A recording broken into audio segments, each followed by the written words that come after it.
25-26 এর যে দ্বিতীয় গুরুত্বপূর্ণ ফসল পশ্চিমবঙ্গের আলু, সেই আলু সরকারিভাবে ন্যূনতম সহায়ক মূল্য দিয়ে সংগ্রহ করার সিদ্ধান্ত আজকে মন্ত্রিসভায় অনুমোদিত হয়েছে।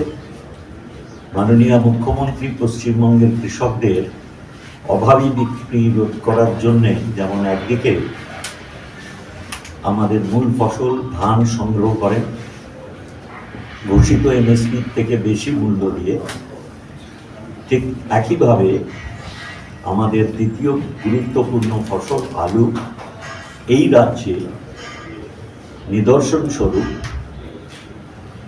গত 14 বছরে মোট 5 বার কেনা হয়েছে।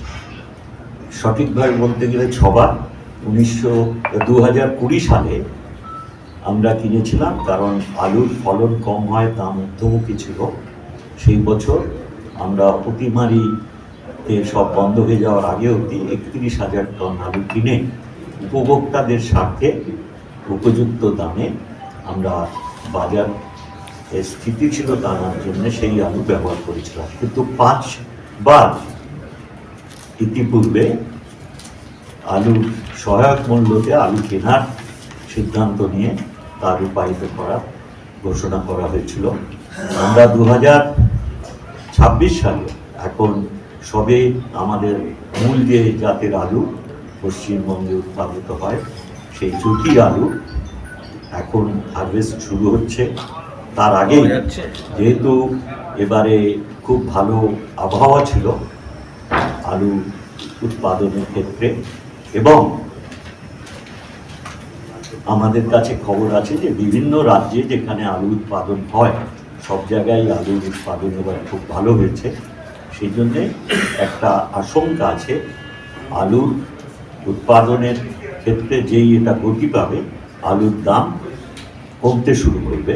সেই জন্যে যাতে কৃষকদের অভাবী বিক্রি করতে তারা বাধ্য না হন, মাননীয় মুখ্যমন্ত্রী সেই জন্যে নির্দেশ দেন সবসময় কৃষকদের অভাবী বিক্রির হাত থেকে মুক্ত করার জন্যে সরকার সহায়ক মূল্য দিয়ে আলু কেনার ব্যবস্থা করেন।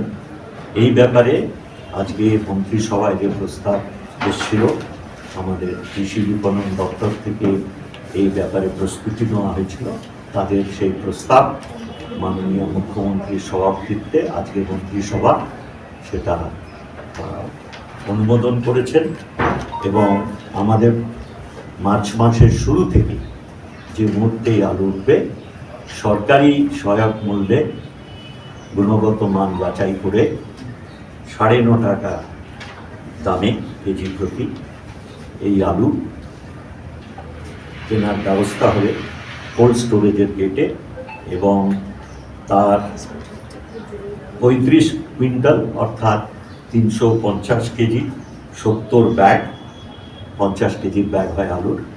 প্রতি কৃষক প্রতি মাথা পিছু তারা এই আলু সংরক্ষণ করতে পারবেন। সরকারি মূল্যে কিনে আমাদের সেগুলি হিমঘরে রাখা থাকবে, এবং জুন মাসের পর থেকে আমাদের ক্রমশ সেই আলু বাজারে ছাড়া হবে।